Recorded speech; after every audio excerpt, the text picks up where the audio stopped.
13 বছর বয়সে সুলাইমান আলাইহিস সালাম গোটা পৃথিবীর নেতৃত্ব দিতে পারে, তাহলে আপনি কেন আসিফার নাহিদ নিয়ে প্রশ্ন তুলবেন?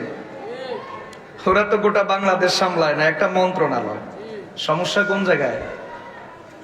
এই পোলা জীবনে কখনো কল্পনা করেছে ও যে মন্ত্রণালয় সামলাবে?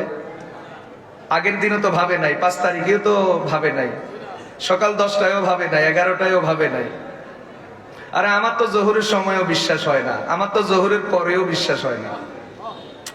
পরে দেখি মানুষ রাস্তায় নেমে গেছে, মিষ্টি বিতরণ হচ্ছে, কেউ পালাইতেছে, তখন একটু একটু বিশ্বাস হওয়া শুরু হয়েছে। কথা বলেন ঠিক না বেঠিক?